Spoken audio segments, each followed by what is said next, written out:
संजय पारिक जी ने पत्र लिखा है, आयोग को पत्र लिखा।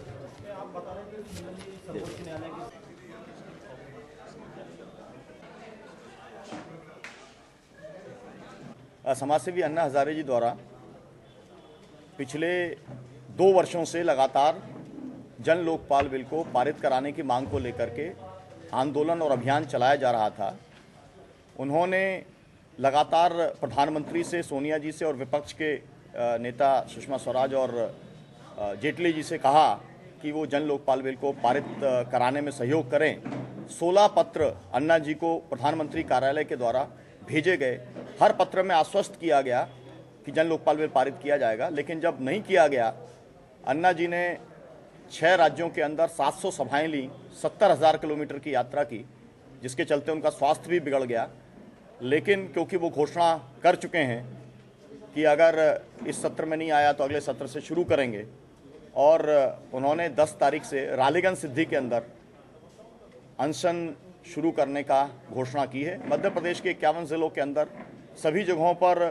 जन संसद अभियान समिति का गठन, हमने जनतंत्र यात्रा में जब अन्ना जी आए थे 100 सभाएं हुई थी, 2000 जगह पर स्वागत उनका हुआ था,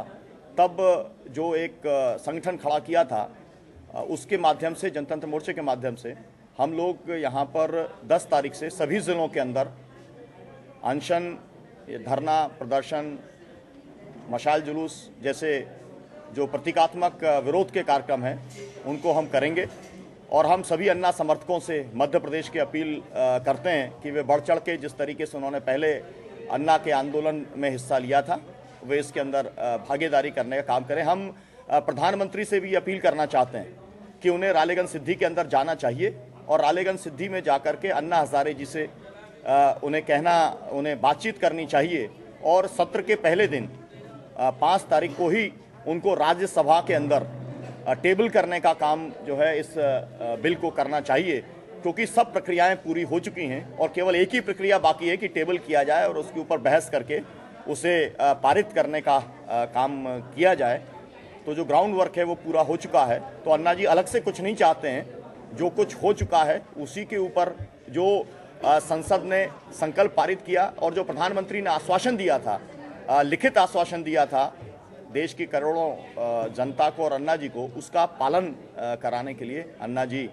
जो है अनशन शुरू कर रहे हैं। हम सब उनके स्वास्थ्य को लेकर के चिंतित हैं, क्योंकि डॉक्टर ने अनशन के लिए भी मना किया है,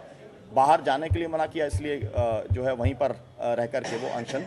करने वाले हैं। PUCL के जनहित याचिका के ऊपर सर्वोच्च न्यायालय ने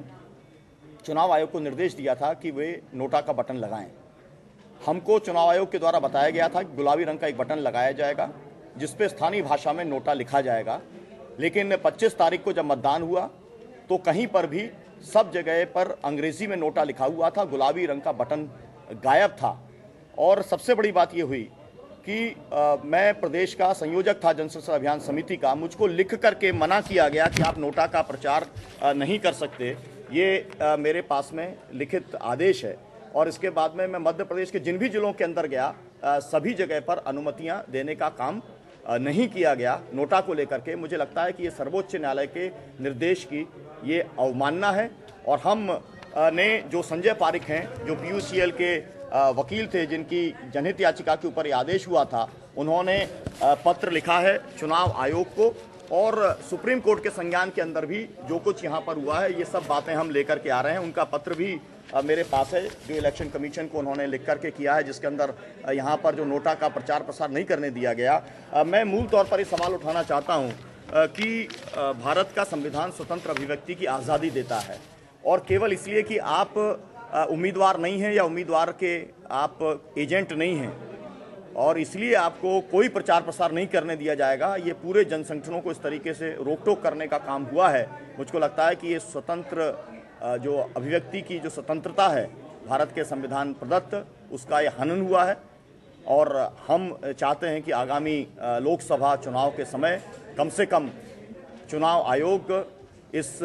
नोटा के बटन का रंग घोषित करे और स्थानीय भाषा के अंदर नोटा लिखाने का काम करे, ताकि जो लोग सभी उम्मीदवारों को रिजेक्ट करना चाहते हैं, नापसंदगी के अधिकार का जो उपयोग करना चाहते हैं, उनको एक विकल्प मिल सके।